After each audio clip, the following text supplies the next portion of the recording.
Welcome back to the Witsup Weekly Grind once again. Before we get stuck in, please let me know, leave a comment if you can hear me a-okay. I'm finally getting around to fixing some of the audio issues. This is a workaround today, but I've got a few things up my sleeve. Speaking of up my sleeve, I'm going to keep doing this because I turned the heater on earlier because it's a bit cold and now it's way too hot.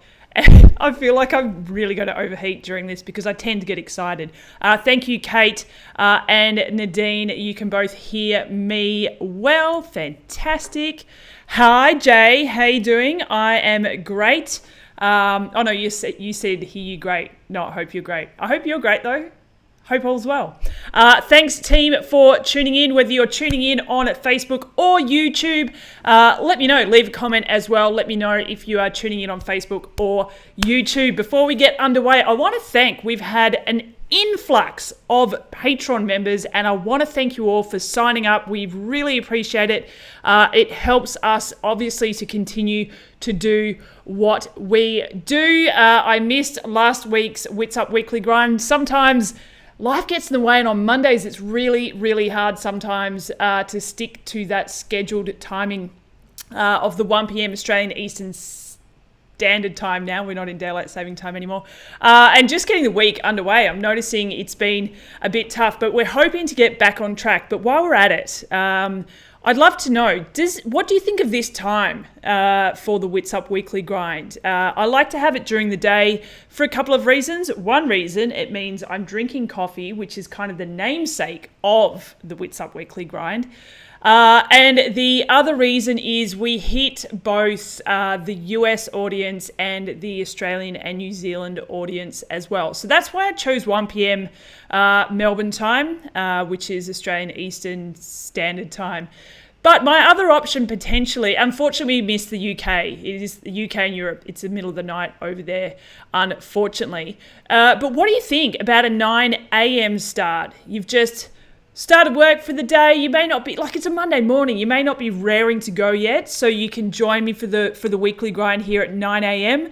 And then we're still hitting the States as well. And then anyone who's up stupidly late in the UK and Europe can also tune in if they're staying up super late. But anyway, leave a comment. Actually, I'm going to start a poll. Wait 1 second. This is just on Facebook. I believe you'll see this. Let me know did that activate? Activate poll. Sometimes it doesn't work. Anyway, leave a comment. Let me know. Oh, I think it's activated now. So that'll pop up on your screens in just a few moments. So thank you. Welcome back. We're going to make sure that we keep this running weekly, especially because we've got more races happening. There's a lot of exciting things happening, hopefully in the near future.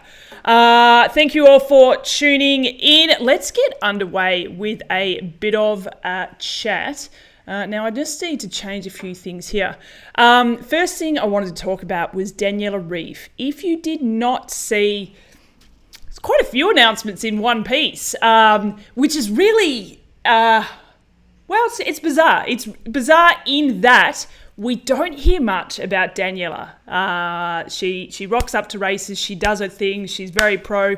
But when people ask me, who is the pro who I would like to interview, who's one of the professional athletes, I always think of Daniela Ryf. But I would love to be able to sit down with her and have a couple of hours of her time, preferably in the same room, because that just always works better when you're having a chat to someone.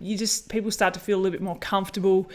And I don't know, just really get to know the person behind the Angry Bird, which is a nickname that her ex-coach gave her.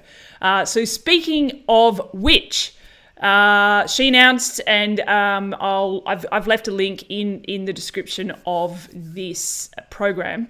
She announced over the weekend, a couple of days ago, that she is no longer with her previous coach, Brett Sutton.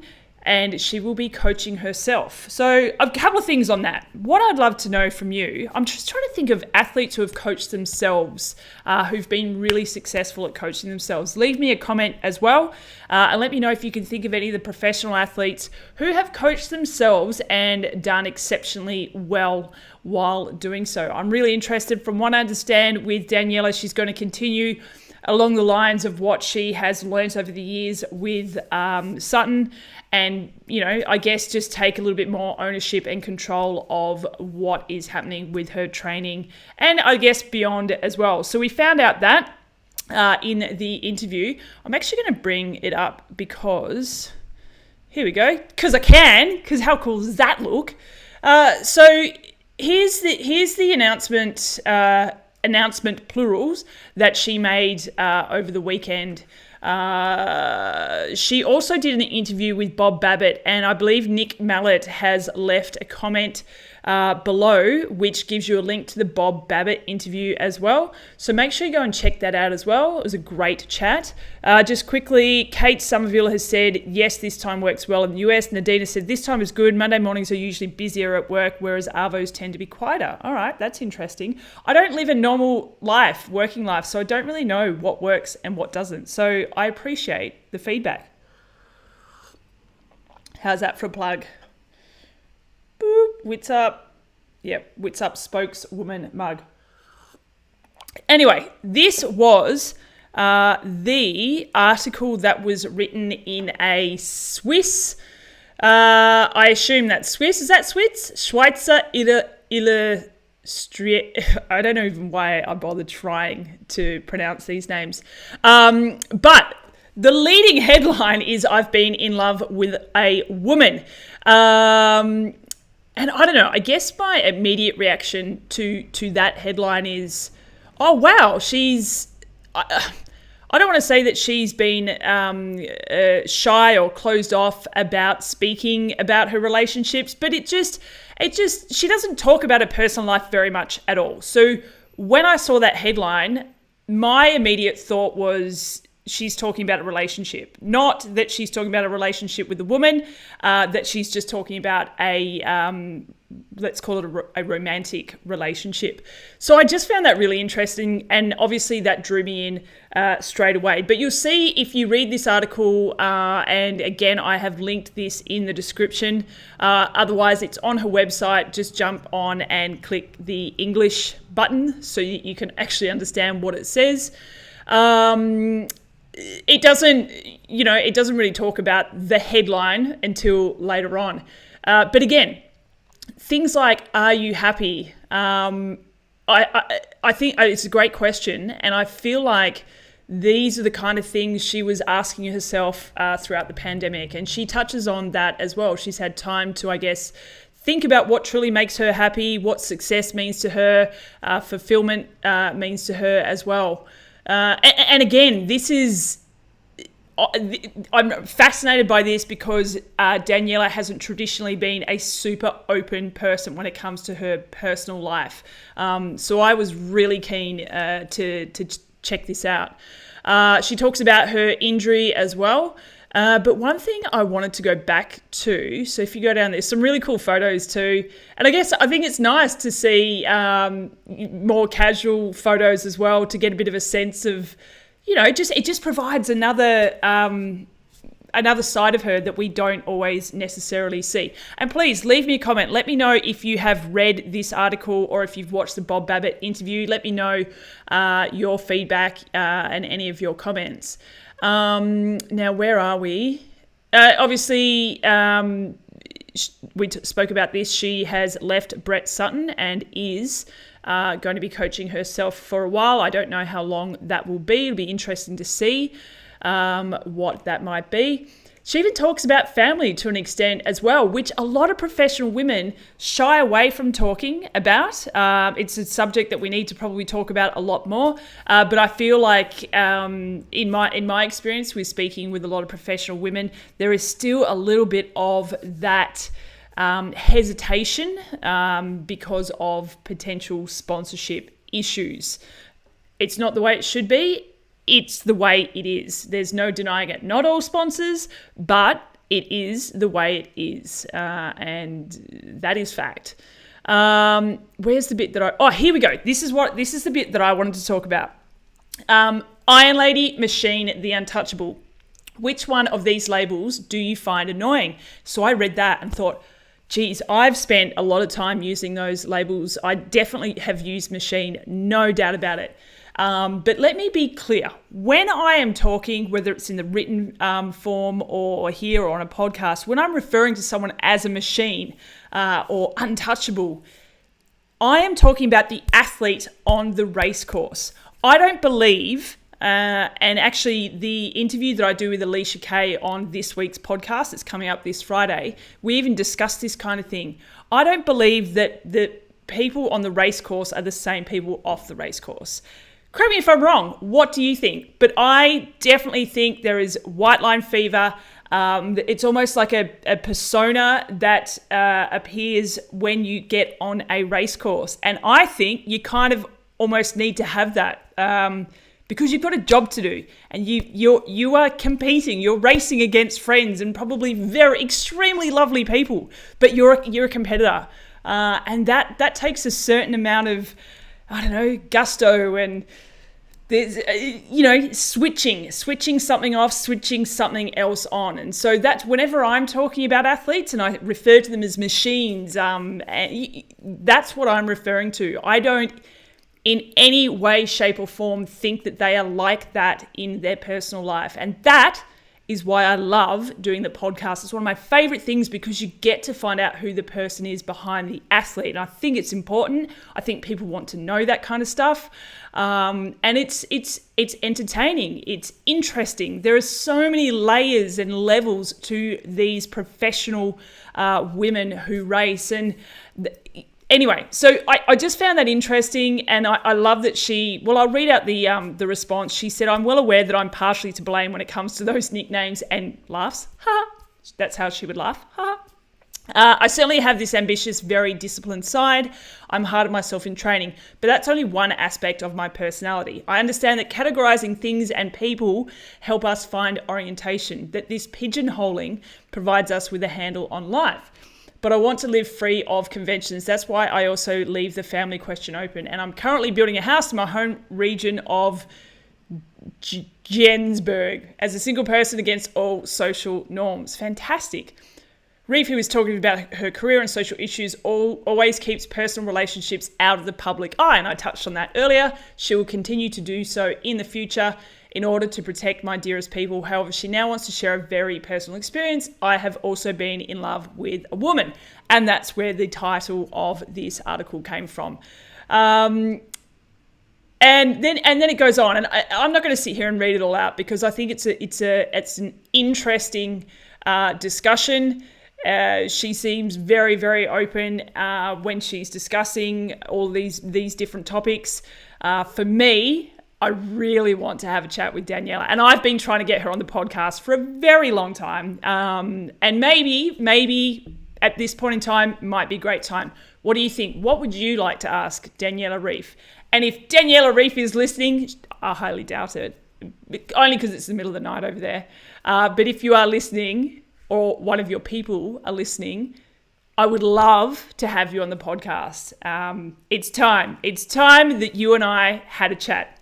Anyway, go to that link or watch the Bob Babbitt interview. I think you'll enjoy it. And I just think it gives you a different side of Daniela Ryf. So thank you, Daniela. And congratulations on feeling comfortable in openly discussing all of these topics. I thoroughly enjoyed it. All right, how are we going? Team, are you still there? Leave me a comment. Let me know your thoughts on Daniela Ryf and all the information that came from that article. Jay Weber said she's likely already in the US for St. George. Oh, yes, you are right. Which brings me, fantastic segue, to our next topic of conversation. Kate Somerville has said, yeah, get her. I'm going to do my best. I'm going to keep trying to get Daniela Ryf on the podcast. I would love it. Probably not just before 70.3 St. George, or Ironman Tulsa. She's doing both of those races. Okay, let's head on over to St. George. Now, I'm going to bring this up as well. What do you think about this picture-in-picture when I'm having a look at the screens here? Let's have a look, skis. Hang on. Now, if I get this right, bear with me, because we're going to take a look at the St. George start list, which is pretty epic. Here we go. All right. Look at that start list. Let's just have a look.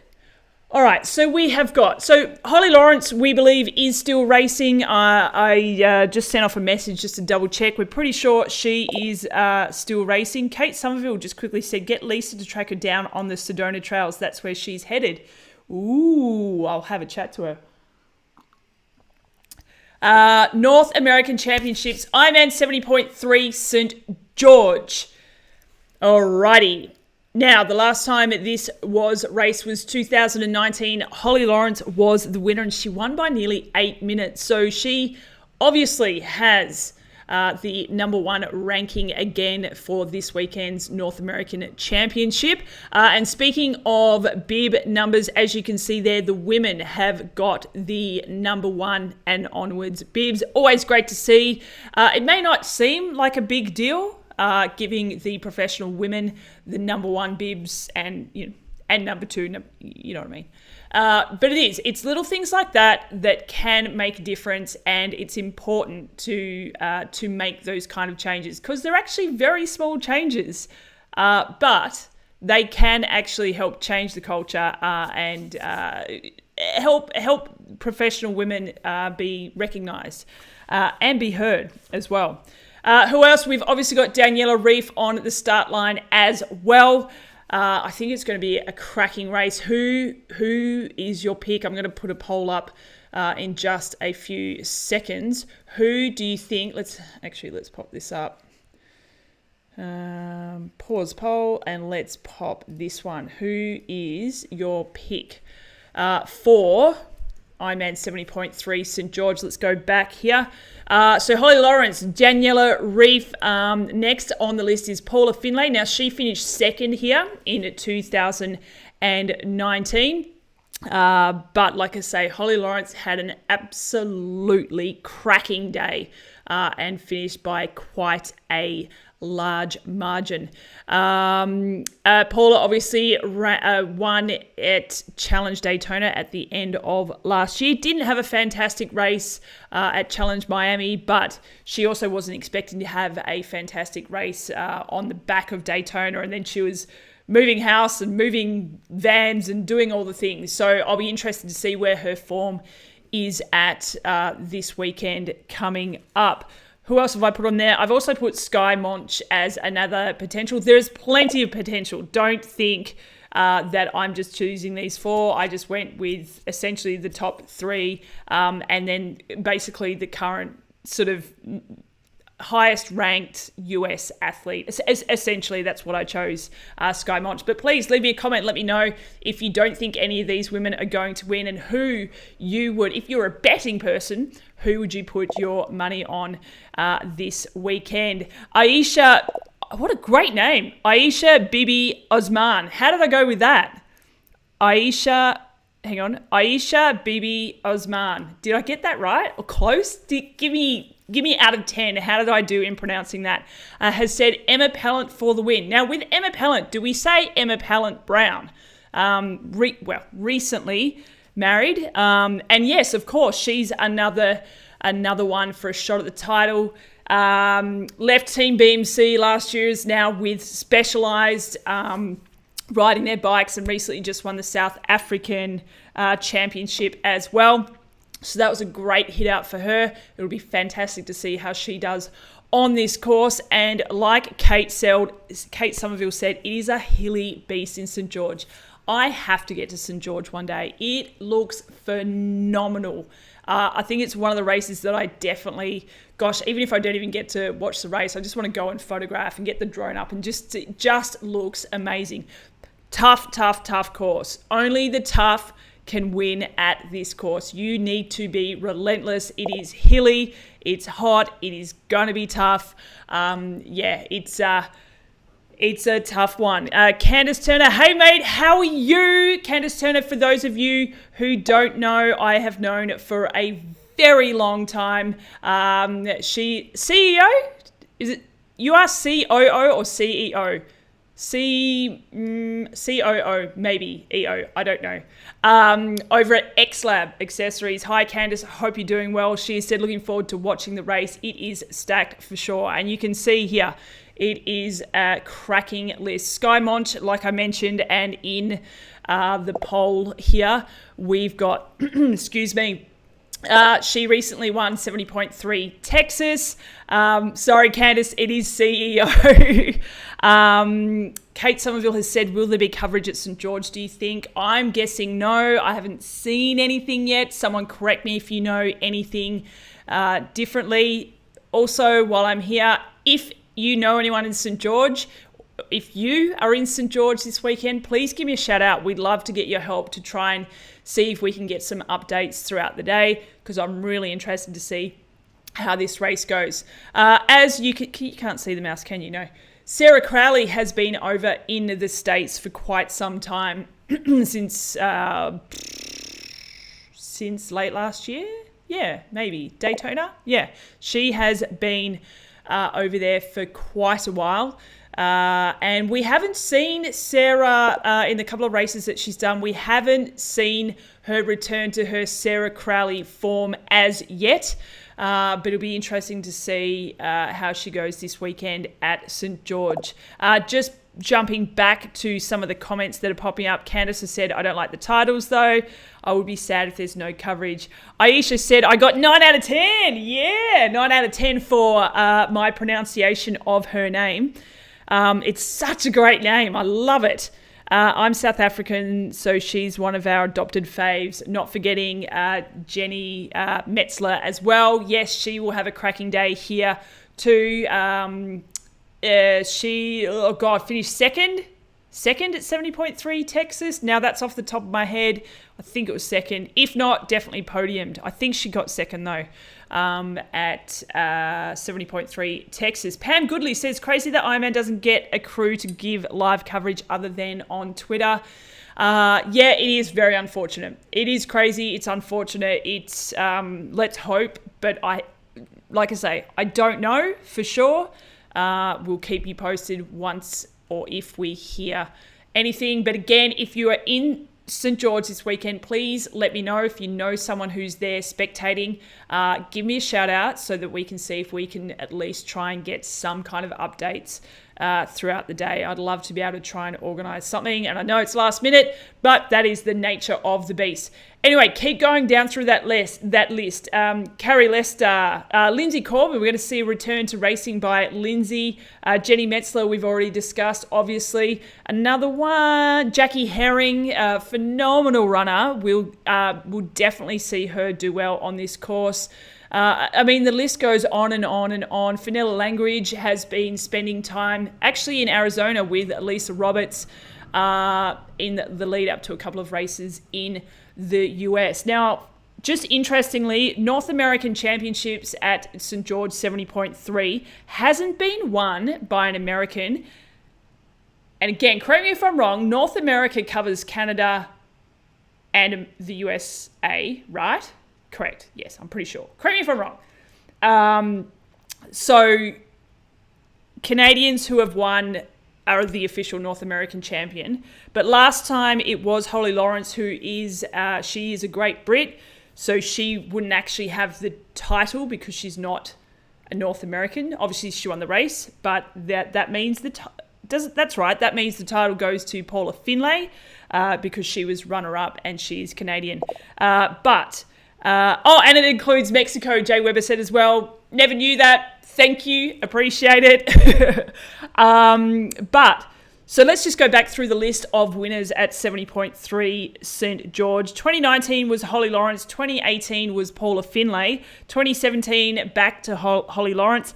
2016 and 2015, Heather Wertel, who we definitely won't be seeing on the start line. She is retired.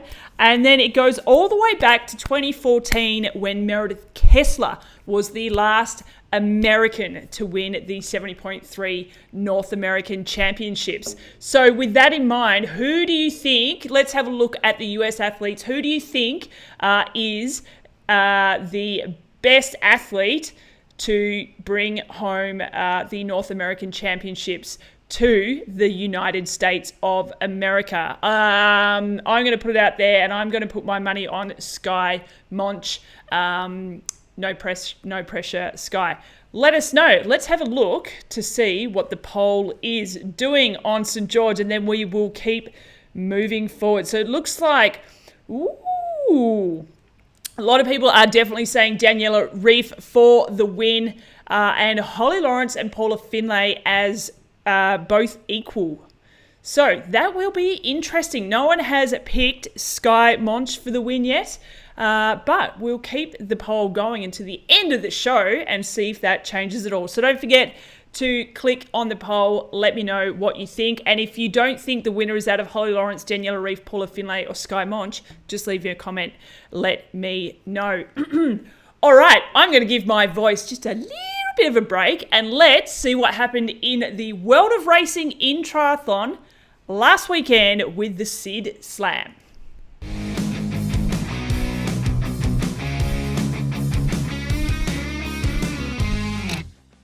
Witsup Sid Slam this week from yet another location. Let's see how many locations we can get throughout the year for Sid Slam, even during a pandemic. It was Challenge Gran Canaria this week. Nicola Spirig proved once again that she is one of the best in the business, winning Challenge Gran Canaria in style ahead of Sarissa De Veers and Lisa Norden. It was Sarah Perez-Salowitz first out the water, showing her swim capability much like she did in Miami, but this time she had athletes on her feet with a cracking swim by Spirig and De Veers in third. The leading trio had about 40 seconds over Lisa Norden. The technical rolling 4-lap 90k bike course suited Spirig's bike skills and power, and she soon asserted control over the race, taking the lead and extending that into T2. She had about over a minute 40 into T2 with ahead of Norden and De Veers. But there was no stopping Spirig as she continued to run away with the race, taking the win almost 5.5 minutes over the chasing women. It was a real battle for second and third, with De Veers and Norden going toe-to-toe, shoulder-to-shoulder, but De Veers just getting the edge over Norden for the finish. In another race over the weekend, it was Demi Vollering from Team SD Works who outsprinted Annemiek van Vleuten to take the win at Liège-Bastogne-Liège. It's not bad when your lead out for the last 10k of the race, making sure that it was only a group of 5 at the front, is from the world champion Anna van der Breggen. She swung off with just 300 metres to go, leaving her teammate to sprint, or leaving her teammate Vollering to sprint to the line to take her first World Tour victory. Check out the race because it was a great race to watch, but also check out the run-up, a new behind-the-scenes series looking at 3 World Tour teams as they prepare for the races over the year. I think I'm done. Easy.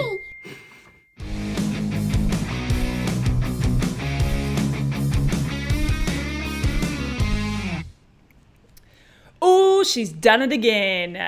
Sid Slam smashed it this week. I guess it makes it a little bit easier when you only have one race to cover, but she also threw in the women's cycling event as well. So nailing it with the Sid Slam. Now, did anyone see Nicola Spirig was on a road bike, and it came up in conversation a lot at Challenge Daytona.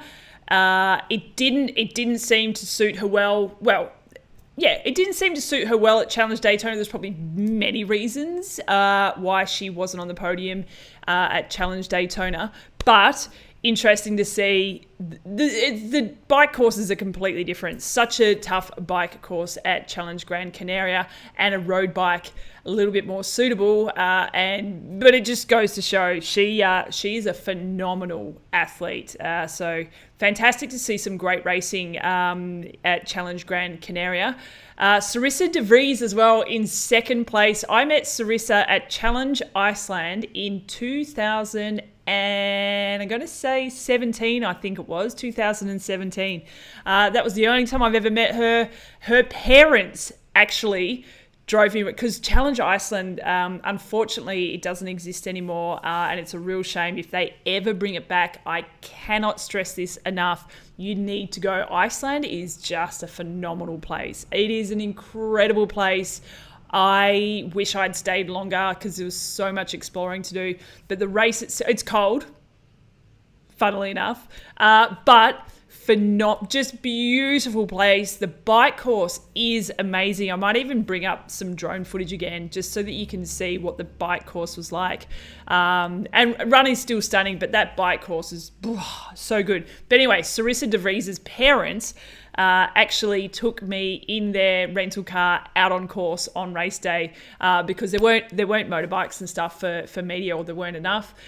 So the event organisers allowed her parents to head out on course, and I jumped in the back of their car to take some photos and video footage. So there you go. So congratulations, Sarissa, for your second place at Challenge Gran Canaria, and Lisa Norden in third. Fantastic work. Okay, let's jump now over to Ask Our Jess. She's back with some gold nuggets, with some nuggets of gold. That probably sounds a bit better. All right, Ask Our Jess with Jess Learmont.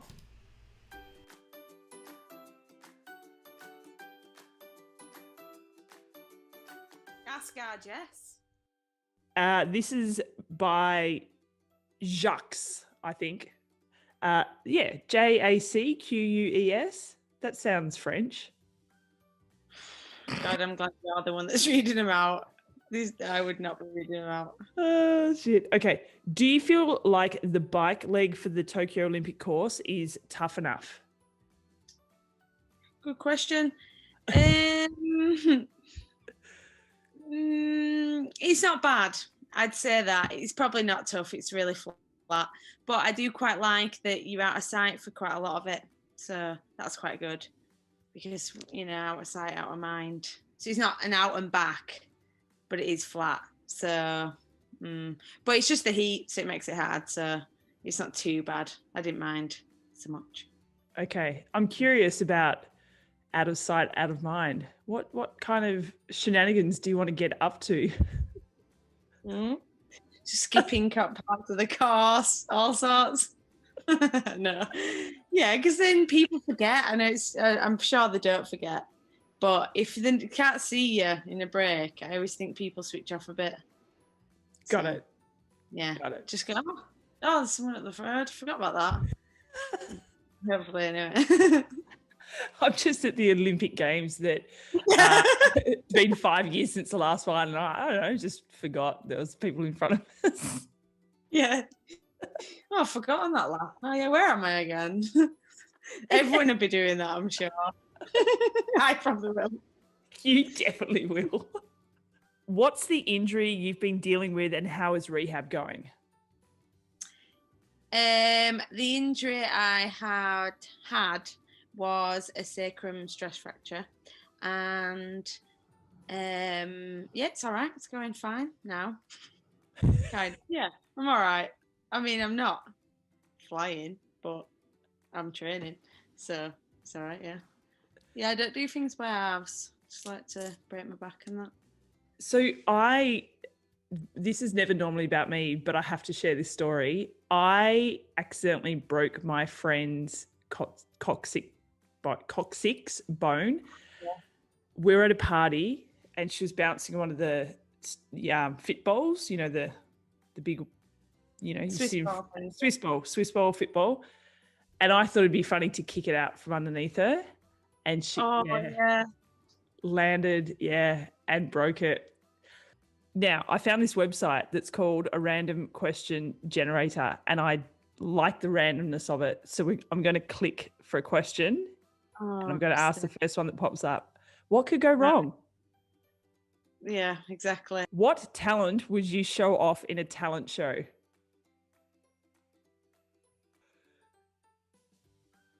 Nothing.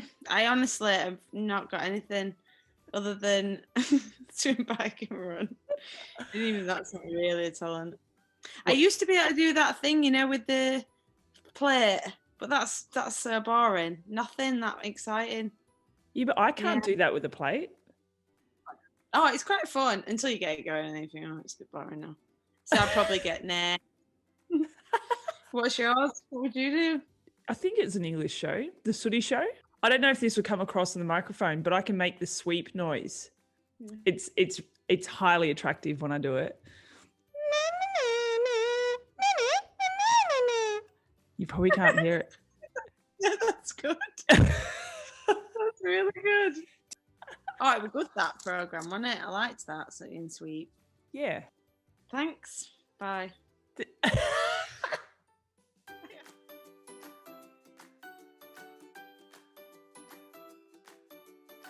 Ask our Jess.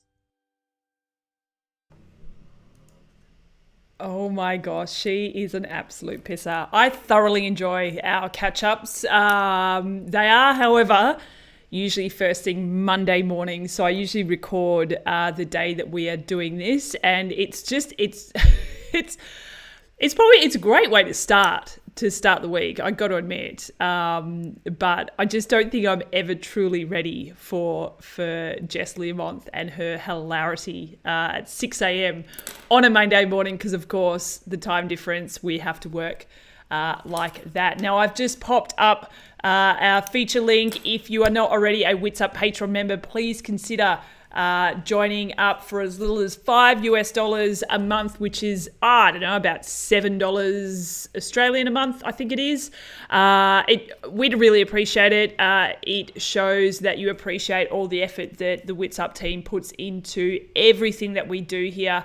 Obviously, Witsup Weekly Grind, the podcast, the race reporting, the articles, all of the things. So we would really appreciate and need your support to continue doing what we do. And I'll just pop that link up again. It's very easy to find. If you don't get it in time, it is just patreon.com/Witsup. Jay Webber's just said, I'd sent you a private message about St. George. Thank you very much. Now, before I let you all go, where are we at with the poll? Let's check it out. Oh, hang on. Who is your pick? Well, we need... okay, here we go. The results are definitely in, with 53% of you saying that Daniela Ryf will take the win. But it is a tie between Holly Lawrence and Paula Finlay in, let's just say, in second place. So, who's excited for St. George? I am. We'll do our best to see if we can find anyone who's going to be on the ground. Maybe Jay might be able to help us out. That's fantastic. I'm going to love you and leave you for another week. I'm going to leave you with this, though. Make sure you tune into the podcast on Friday or whenever you listen to it.